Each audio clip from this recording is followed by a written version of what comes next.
Merry Christmas, y'all. Great to see you, man. It blesses my heart to see y'all. You guys waited strategically to come to this late one. Y'all have eaten dinner? Have you eaten dinner yet? Who hasn't eaten dinner? Oh, well, let's go out after this, all right? I'm ready. So great to see you. Thanks for I'll make this quick. I know we're all ready to go, but thank you for being here. My name is Troy. I'm one of the pastors here, and grateful that you took time out of your holiday weekend, spending time with family to come celebrate the most amazing thing that ever happened to this guy, I'll tell you, and maybe to you too. Hey, before I go, I just want to give a couple shout outs to, this is our last service, Caroline Burns and Sam Thomas, our cellist and our violinist. They were great, and I appreciate, yeah, amen.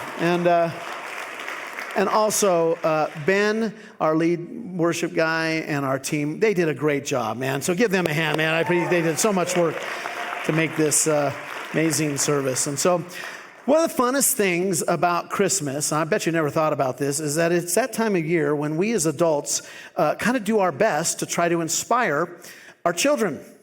Right? We want to kind of inspire them and inspire the imaginations that they have, so we put things in little presents and we wrap them and they don't know what's in there, and we stuff things in stockings and it's a big surprise. And so we want to inspire their imagination, our children, our grandchildren, your friends' children. Christmas has a way of stirring up the imagination of children. And in fact, some of you would agree that some of the greatest memories that we have in our life were when our imaginations were lit up at Christmas time when we were little kids.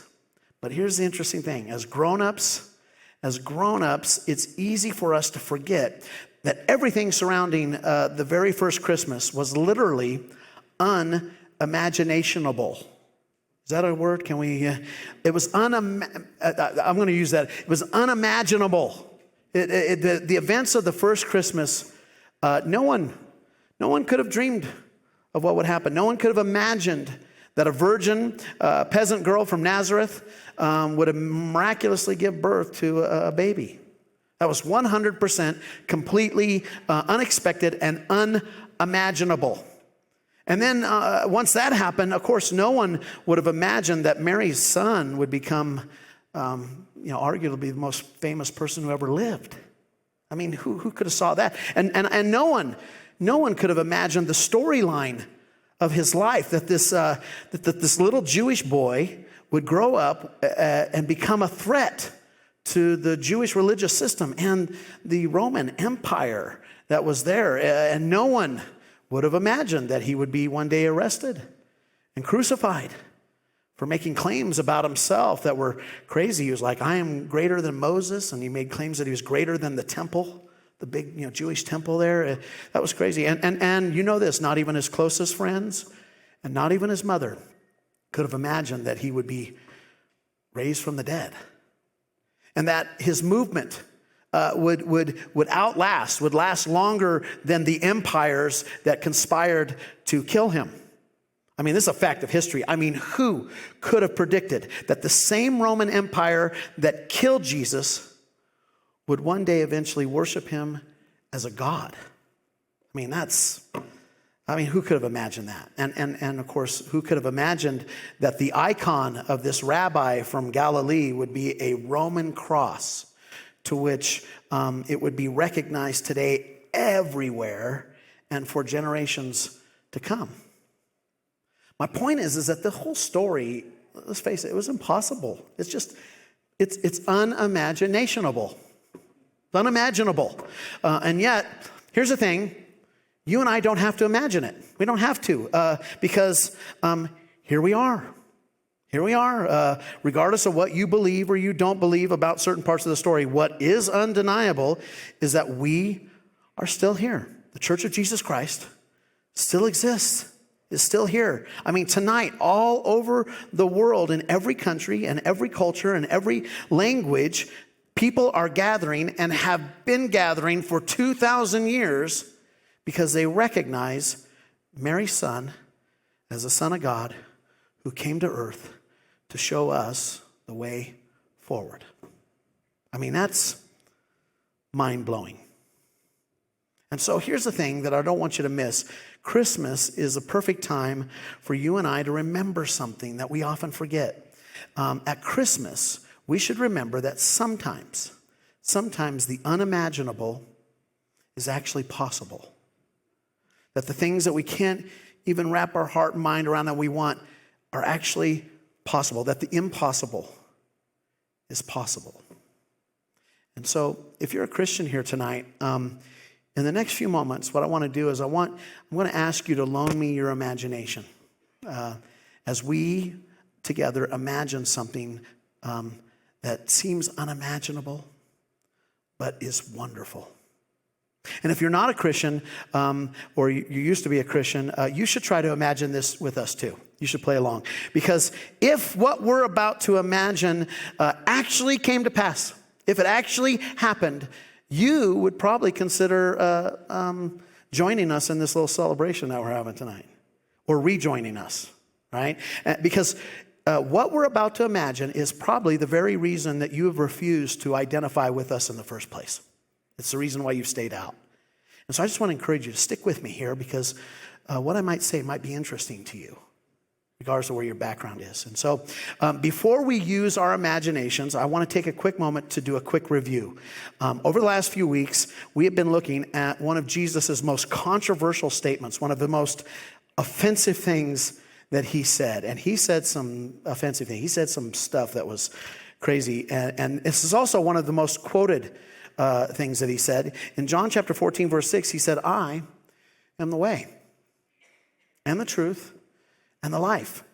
No one comes to the Father except through me. Now, many of us, we look at that and we think, whoa, man, that is, who would say such a thing? That's pretty audacious, right? I mean, and it was statements just like that caused a lot of his followers to leave and abandon him. They were like, that's too much. In fact, this is what got him killed. It wasn't his teachings that got Jesus crucified. For the most part, people liked his teachings. They liked what he taught. It was what he said about himself that got him nailed to a cross. And the problem is that this "I am the way" statement, here's the problem. It's often interpreted as Jesus' way to exclude people from what God is doing. But if you know Jesus definitely wasn't trying to exclude people. I mean, when you follow Jesus through the Gospels, you read Matthew, Mark, Luke, or John, you'll clearly see that Jesus wasn't exclusive. He was inclusive. He wasn't drawing a smaller circle. He was drawing a much larger, bigger circle. In fact, he said, "For God so loved the world." I mean, his point was that God loves all the people in the world, not just the religious, and not just the descendants of Abraham. Jesus was claiming that the new way to God, that he was the new way to God for the whole world. Now, the old way, we're most familiar with that. The old way was tough. It was the old way is that we had to be perfect. You had to be perfect to get in there, and no one could do that. But then Jesus showed up and he did that, and he literally became the way to God by removing the main obstacle that stood between us and God, primarily our sin. And so Jesus was the way. He said, "I'm the way." And in other words, without his help, we couldn't get there. We couldn't make it. And that's what we're celebrating tonight, this amazing gift that God gave us that kind of breached the gap between us. But here's the thing. As we discussed this last week, there's something else hidden in this statement that we often overlook and don't pay attention to. There's something else embedded in this claim that we need to understand. Jesus said this. He said, "I am the way." And then he said, "I am the life." Get this. In other words, he came to model a way of life for us, a way to live. In fact, his way was the way you and I were originally created to live in the first place. That's what it was. I mean, the way of peace, the way of humility, the way of love. These are the ways of Jesus. And so tonight, if you are a Christian, I want you to use your imagination with me as we think about this way of life that Jesus kind of talked about. I want you to, if you would, imagine a world. Imagine this world. Imagine a world where people might be skeptical of what we believe, right? A world where they kind of hear, well, they're skeptical that Jesus was actually raised from the dead, and with good reason. You should be. That's a big claim. Imagine a world where people might be skeptical of what we believe, but they're amazed at how well we treat one another, right? I mean, they're amazed at how we talk to each other, or how we talk about each other, or how we care for and show up for each other. Wouldn't that be cool? Imagine a world, get this is a good one. This might be hard for you. Imagine a world where Christians were as committed to behaving correctly as they were to believing correctly. I mean, if you've been on the outside of this looking in, you know what we're famous for. All the infighting and the arguing and the debating about who's right, who's got the truth, whose Bible is the best, what's the best way to baptize, who's doing communion, all of that. Imagine a world where Christians were as committed to behaving correctly, acting correctly, as they were to believing correctly. Here, you might not, this one. I've tried this on the other groups. Imagine a world where people were actually eager to hire us. They're like, oh, you're a Christian? Oh, yeah, you're hired. Sorry, that just blows my mind. Or they're eager to work for us. They're like, oh, I want to work for that guy. They treat their people right. Or work with us. They enjoy that because of our extraordinary work ethic, or our reliability, or our honesty, that we were actually in demand. That would be amazing. Imagine a world where people outside our faith would actually be amazed by our generosity, by our no strings attached generosity. We run into someone who's in need, it's like, oh, here you go. And they're like, no, you don't have to pay it back, no. Imagine. Or imagine that they're amazed by our care and our love for people who are nothing like us and don't look like us and may not even like us at all. That'd be cool. Imagine a world, oh, this is a good one. Imagine a world where people who don't go to church but drive by the church and they look at the church and they think, I don't know what they're doing in there, but man, I'm sure glad that they're in my community. I'm glad that they're here. I don't understand what they're doing, but man, our town is better because of those people. I can't say it with a straight face. That's fascinating. I mean, and here's a good one, especially after the years of politics that we've been having. Imagine a world where we Christians are known more for protecting the rights of others than demanding our own rights.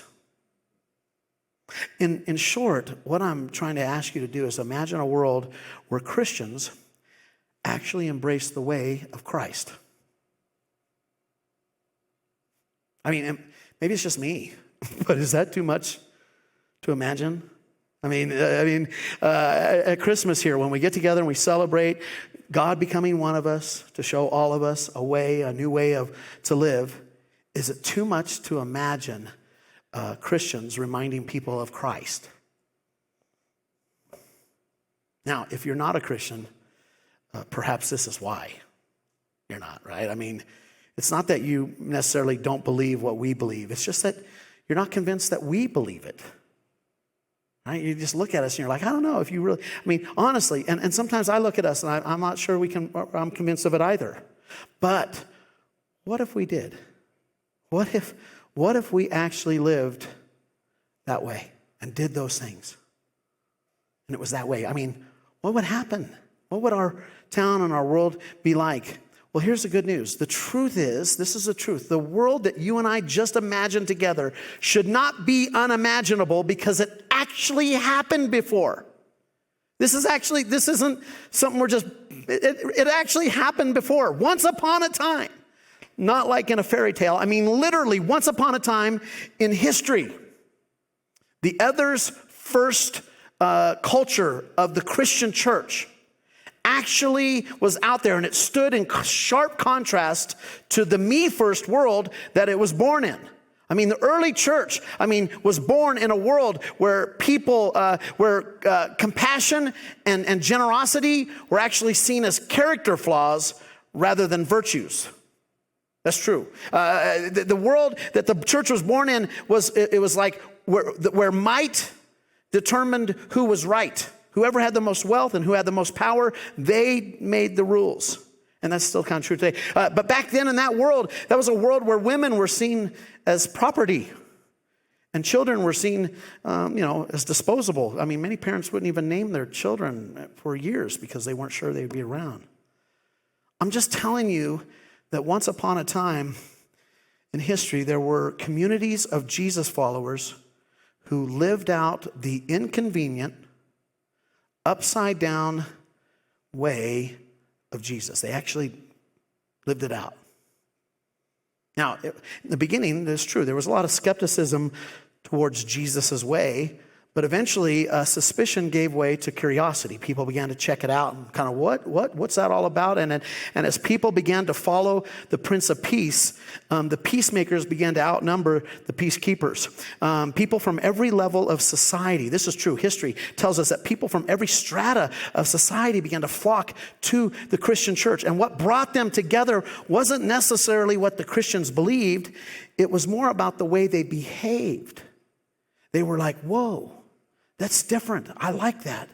The Christians, they were the best friends that you could have. They would do whatever for you. They were the best neighbors you could imagine. They were the best citizens in the town. They had a great reputation. They weren't like Christians today. And they weren't like us today because they understood something that we don't. They understood the world of kings and kingdoms. That's kind of foreign to us. We don't understand that. That's a different government kind of system. But listen to me. Once these people acknowledged Jesus as their king, they immediately submitted to his ways and his rules. And eventually they became known as Christian. They were called Christian. And you need to understand, back then, that wasn't a religious term like it is today. Back then, that was a political term. Yeah, people, you were known by who you followed. You were known by who you followed politically. And so if you were a follower of Caesar, then you were known as a Caesariani. And likewise, if you were a follower of Christ, then you were a Christiani. And that was a big problem for the Roman Empire. And it's why Christianis were often persecuted and often fed to the lions in view of public, because Rome didn't care what gods you worshiped. Every time Rome conquered a new country, they didn't force people to worship the Roman gods. No. Rome's concern was 100% political. That's all they were like, listen, you could worship whatever god or gods you want to worship, go for it, but you better only have one king, Caesar, right? In fact, Rome's mandate, this was something that was passed around, was this: worship Christ, but obey Caesar. Worship your Jesus Christ if you want, burn incense to him, do your thing. We don't care, but you better obey Caesar. And that was a challenge to the early Christians, because Jesus wasn't like their pagan gods that they worshiped before, who, were content with their little animal sacrifices and their little statues and their little weird rituals. Instead, for Christians now, they believed that their God came to earth as a man and a king who required his subjects to follow and obey his ways. In fact, this is fascinating. In the first century, no one ever had to ask you or ask a Christian if they were Christian. They were accused of it. They were accused of it because it was obvious by the way they were living, and perhaps maybe even loving, right? And think about that. The way they lived was evidence of who they followed. And their king modeled a radically different way of life, which basically came from one overarching commandment, One command. And this single command was, listen to me, this is true. This single command was the standard for which all of their behavior was judged and evaluated on. In fact, after Jesus left, the apostles, they taught the followers how to apply this command into their life, how to apply this command at home with their families, how to apply this command at work with their co-workers, how to apply this command with their neighbors and their friends. They even taught them how to apply this commandment and live it out with their enemies, with the people that hated them. And this commandment could be summarized by one little Greek word.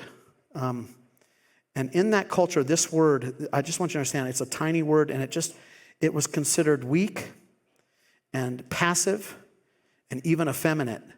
But this was the word, this is the word that Jesus said Christians were to be most known for. Agape, or love. It was so simplistic and naive. I mean, it's not how the world worked, then or now. And it's not how progress is made. Love isn't a winning strategy, right? And if it sounds weak to us, I want you to think about how it sounded to those 12 disciples the night Jesus told them his plan on how they were going to conquer the world. I mean, at their final Passover meal together, Jesus gathered them and he said, listen, guys, everything that I've taught you over the last 3 years comes down to one single command that should rule over everything that you do or you don't do. And remember, he's telling them this in the middle of the lion's den of Jerusalem. I mean, their enemies were outside the walls of their place and they were hunting them down. They were looking for them. They wanted to arrest them and kill them. And their enemies held all the power and they held all the cards. And these guys had nothing to fight with. And the best that Jesus could give them was this. A new commandment I give you. Love one another. As I have loved you, so you must love one another. And they were probably thinking when they heard this, they're like, wow, real seriously? Seriously? That's it? Wow. Wow, that's scary, Jesus. I mean, if word gets back to King Herod that this is our game plan, he's going to wet his pants. He's going to be like, oh, we better get out of here while we can. I mean, he's going to freak out. Jesus, man, I mean, seriously, that's pretty intense. If word gets back to Tiberius Caesar in Rome and he hears about this plan, he's going to be so afraid of us that he won't be able to sleep for weeks. I mean, he's going to be like, the Christian's plan to conquering us is love? We're doomed. They were like, seriously, what kind of plan is this? What kind of battle plan is love? What kind of king are you? What kind of kingdom is this going to be? I guarantee it's not going to be very powerful. I mean, that's what people thought when they heard this. And while we're right here, just a quick sidebar. I have a degree in history, but you don't have to know a lot of history to know this, that the Roman Colosseum, that famous amphitheater, that Roman Colosseum, back then, it was a symbol of Roman power and might. Well, today, it's just a tourist attraction. You know why? The Roman Empire is gone. It doesn't exist and hasn't for a long time. Speaking of which, Herod's temple, this unbelievable temple that was built in Jerusalem, this huge thing that was impressive. In fact, the disciples sat with Jesus and said, look at this, right? Herod's temple back then was the epicenter of Jewish religious power. But today, its remains are all scattered at the base of the wall of Jerusalem. They're just broken pieces. You can see it today, just rocks and crumbled. King Herod the Great and Tiberius Caesar were the most powerful men of their day, most popular men. Everybody knew them. And today, they are just footnotes in the story about a son of a peasant girl from Nazareth who became a king. The only reason we know them is because of this story here tonight. A king whose power came from a single commandment. Love each other as I love you. And perhaps he's a king that you haven't submitted your life to. You, for whatever reason, right? And it's probably because you think that he demands too much or he's offering you too little. And yet, here's the thing, you know this. He simply came to show you and me a new way of living, a new way to live. And when we hear that, we think, we know instinctively something inside of us, this ain't right. What I'm doing ain't right. I mean, the way we live our lives, the way the world lives, we just know we always end up paying a price. I mean, it just seems like we always end up losing that which we want most. And so many of us inside, we're open to a new way of living. I'm open to try something new. I'm open to try this new king thing, whatever. But here's the thing, but because of what religion has done, because of how religion has turned Jesus into something else, many people are skeptical of making him their king. And maybe that's why you haven't made him your king. And the truth be told, here's the truth. And you know this is true. If it all was laid bare, whenever you get into trouble, though, when your marriage is on the rocks, or maybe when your child is really, really sick, or maybe when your heart is broken, when things hit the fan, he's the one that you're secretly praying to and pledging your undying loyalty to until the danger goes away. And then you go back to business as usual because that's our pattern. But imagine this for a moment. Imagine a world where Jesus believers choose to live as Jesus followers. That every day we choose to follow the way and the ways of Jesus. Not the religious Jesus. I'm talking about the Jesus who came not to be served, but to serve others. The Jesus who didn't come to take and to get, but who came to give. The Jesus who came and loved the world even when the world didn't love him back. Can you imagine how different this world would be if we just did that? I know that there are two groups of people that are here tonight that I'm kind of speaking to. Some of you might say, hey, listen, Troy, I believe in God. I believe in God. I also believe in Jesus. I believe in the virgin birth and the shepherds and the wise men and all of that and the angels. I believe in the whole Jesus thing. And I would say to you, that's good, but perhaps you haven't quite made the decision to follow Jesus. And to you, I just say, listen, what the world needs now, and everybody will agree with this, what the world needs now is not more believers in Jesus. It needs more followers of Jesus. People who will stand up and say things like, yes, I will put others first before me, just like Jesus did. Or people who say, yes, I'm willing to lay down my rights so that you can have yours. People who say, yes, I'm going to love others even when they don't love me back, just like Jesus. People who will ask themselves this question every day. What would love require of me? What would love require of me to do today? If I'm following the way of love, what would love do in this situation or with this person? And when they hear the answer, they do it. Because that is the way of Jesus. Now, there's another group of you here tonight, and I know you're here, and you would say, I'm not sure I believe any of this. In fact, you're not here of your own volition. You got drugged here tonight by somebody, and you came along, and you found a big smile. Maybe it's your wife, maybe it's your family. Hey, we're going to church. And you're like, yes, let's go. And you're not sure you believe any of this. And I just want to say to you, I get it. I get that. Maybe some things like me, some things happened to you in life that made you kind of question a little bit of this. And you think, maybe this just isn't for me.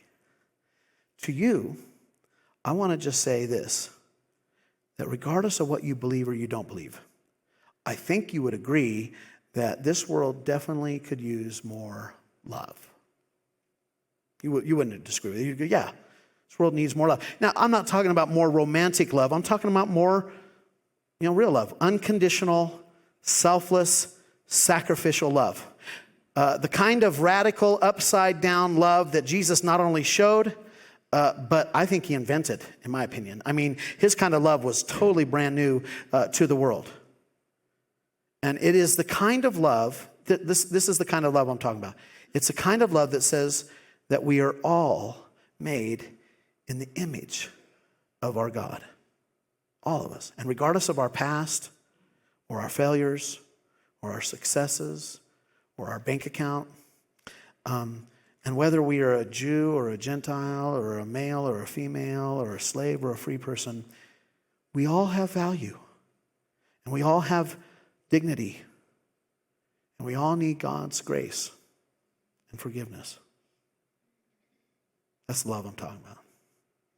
And so as I close, and as I thought about how to close this week, I thought I could make a pretty bold statement. And so I thought, what the heck, right? I mean, what do I got to lose? I mean, it's Christmas Eve. You're here already. What are you going to do? Leave?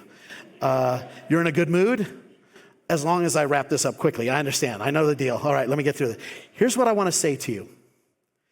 If you're here tonight and you've had a bad church experience, or you've had a bad Christian experience. I mean, we've all, bad Christians happen to us, and we've all had one. And so maybe someone somewhere along the way told you some stuff about being a Christian, and it felt a little condemning, and they put out a vibe, and they were like, they put out a vibe like they were better than you, that you were less than, or that you need to get your act together before you can be a part of this. Let me just say this. They were wrong. Dead wrong. And that's just not how Jesus was.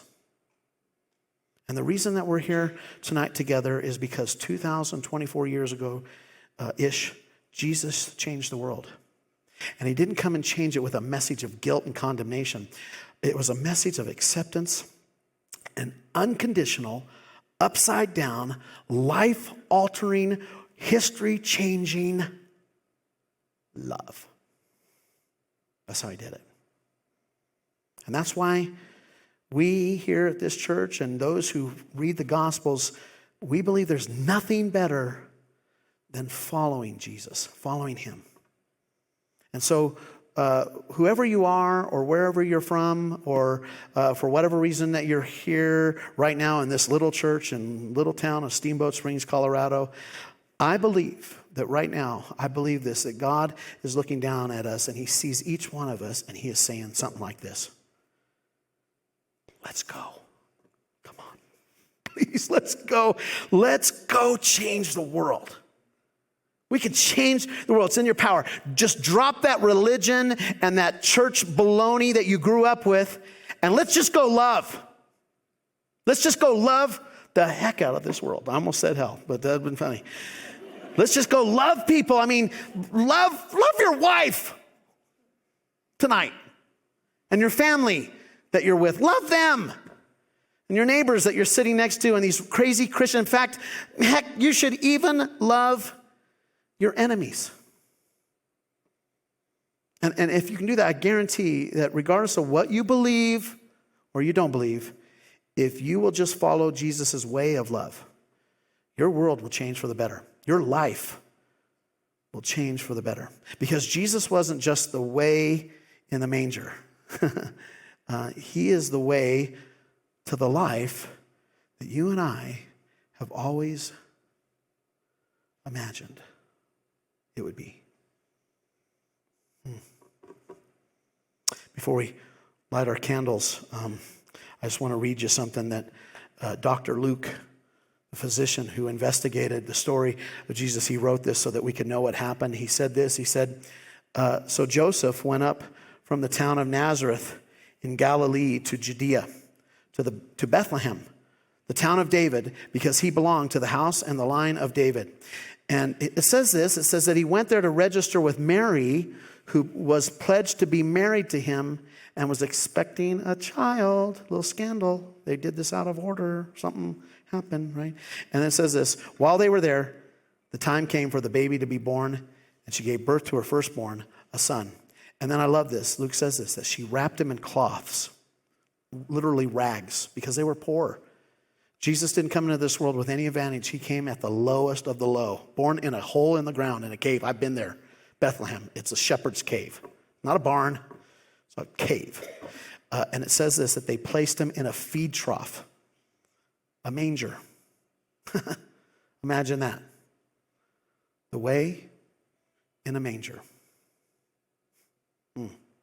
Let's pray. Heavenly Father, once upon a time, Jesus' way changed the entire world. It happened once, and I believe it can happen again. And as I think about this, I'm like, why not? Why not? Why not me? Why not us? Why not here tonight? We do something about this. I mean, God, most of us have grown tired of this world and its ways, and all we have to do is make a choice to stop just believing and start following. To follow the way and the life and the King that you sent us so many Christmases ago. God, this Christmas, I pray you give all of us the courage to follow the way in the manger, the way of love. In Jesus' name I pray, amen.